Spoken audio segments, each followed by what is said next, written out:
Hola, buen día chicos, bienvenidos a esta clase del módulo de neumonología. El día de hoy, uno de los temas que vamos a ver es tos. Entonces, por definición, ¿qué es la tos? La tos es un reflejo mediado por un centro tusígeno situado cerca del centro respiratorio. Si les preguntan qué es tos, es un reflejo. Ahora, si les preguntan un poco más, sí está mediado por el centro tusígeno que está situado en el centro respiratorio. Ahora, ¿para qué me sirve la tos? La tos es un reflejo que me va a ayudar a eliminar las secreciones respiratorias excesivas y a eliminar todo el material extraño que haya ingresado a nivel bronquial, evitando así su ingreso a la vía respiratoria inferior.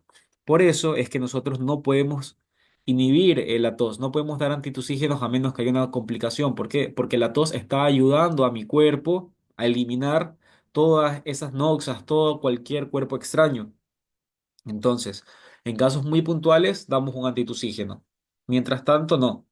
Es por eso que muchas veces en un cuadro, si el paciente está expectorando, está tosiendo, es un signo bueno clínico.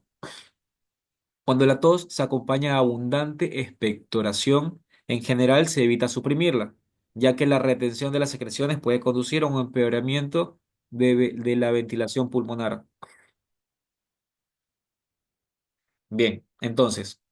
Solo vamos a tratar, hacer un tratamiento para frenar la tos si el paciente presenta tos seca, perruna, reiterada, que puede interrumpir el sueño, producir un síncope por intenso estímulo vagal, un síncope tusígeno, cefaleas, provocar dolor en pacientes con fracturas costales o cirugías torácicas.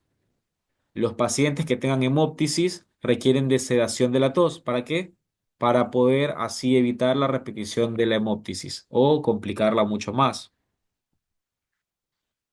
Entonces, dentro de la clasificación de la tos, según sus tipos, tenemos la tos seca.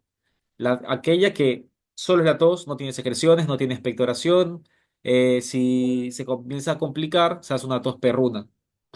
Entonces, otra tos es la tos productiva, es decir, la que tiene secreción, que esas secreciones va a dar como resultado un ruido. Entonces, en la tos productiva se va a percibir el ruido provocado por la movilización de las secreciones.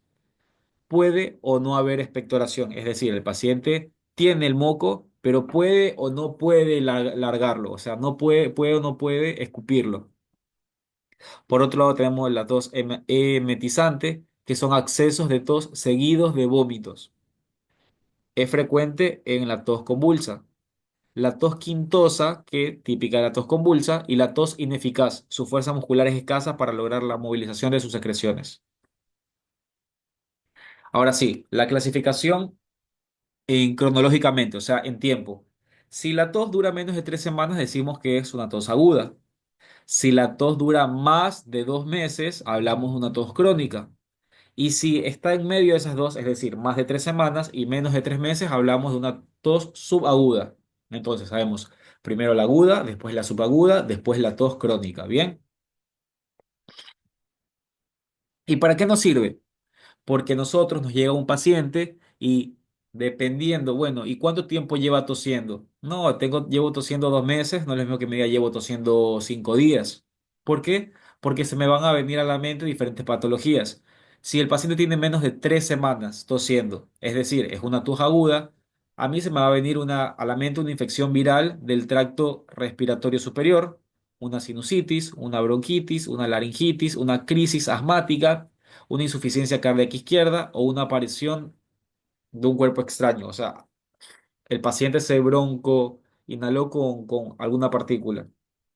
Si el paciente dice tengo 4 semanas o tengo menos de 2 meses, es decir, entre 3 semanas a 2 meses, es una tos subaguda. En ese caso pensamos en un asma, sí, igual que el anterior, pero en este caso un asma crónico. En tos aguda, una crisis asmática, es decir, el paciente se me está descompensando por su asma. Acá, un asma crónico. Otras causas, la sinusitis crónica y cuadros posvirales de las vías aéreas superiores. Bien, Acá en esta diapositiva tenemos la expectoración. ¿Cómo la podemos clasificar? Tenemos la serosa, la mucosa, la mucopurulenta, la fétida y el hemotoico. ¿Cuál es la serosa? Es la que ocurre en el edema agudo pulmonar, que es de un color asalmonado.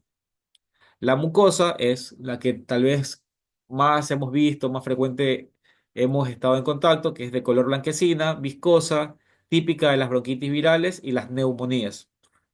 La mucopurulenta, de color verdoso, típica de las infecciones bacterianas.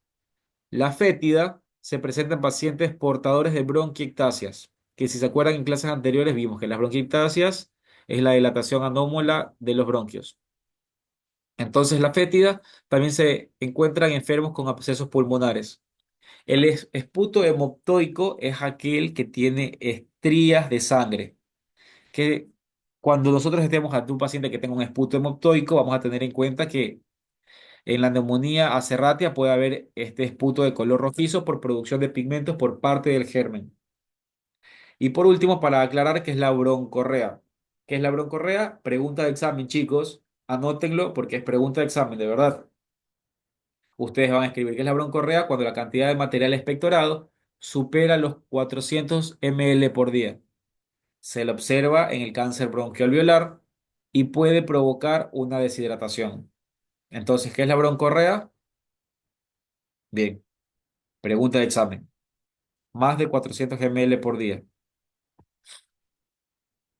Ahora pasamos a tos crónica, hablar netamente de tos crónica. Nosotros, por definición, vamos a decir que es aquella que dura más de 2 meses. En Argentina, la tos crónica nos debe alertar inmediatamente, o sea, un paciente que tenga una tos más de 2 meses, lo primero que se nos viene a la mente es una tuberculosis. También un cáncer de pulmón, pero primero una tuberculosis. Aparte, otras causas comunes pueden ser el asma, el reflujo gastroesofágico, uso de inhibidores de la enzima convertidora y un goteo postnasal por rinitis o sinusitis. Causas menos comunes y pocos comunes. Capaz no se las van a tomar, pero está bueno que las tengan presente. Menos comunes, tuberculosis, bronquitis crónica, bronquiectasias, tos posgripe, bronquitis eosinófila asmática y exposición laboral a irritantes. Causas pocos comunes, bronquiolitis, cáncer de pulmón, EPIC, neumonía crónica, sarcoidosis, tos psicógena. Ahora, ustedes me van a decir, pero dentro de las causas menos comunes está tuberculosis y dentro de las causas poco comunes está cáncer de pulmón. Entonces, ¿por qué si el paciente tiene tos crónica, yo pienso primeramente en esto? Bueno, pienso primeramente en una tuberculosis y un cáncer de pulmón, porque si el paciente lo tiene, voy a tener que tomar una postura sí o sí. A diferencia de que si el paciente tiene un asma y por ahí es un poco más fácil de detectar y sobre todo es más fácil de tratar. Pero si yo dejo ir a mi paciente con tuberculosis, es un foco infeccioso para las demás personas, o sea, pone en riesgo a las demás personas y en riesgo a sí mismo. Y ni hablar de un cáncer de pulmón. ¿Cómo estudiamos una tos? Podemos realizar una radiografía de frente y perfil, una radiografía de senos paranasales, una espirometría, una PPD, un reumatograma, el test de Scrimer, que se relaciona con la sequedad ocular, la pH-metría esofágica, que la usamos para reflujo gastroesofágico, y octavo, una tomografía computada de tórax.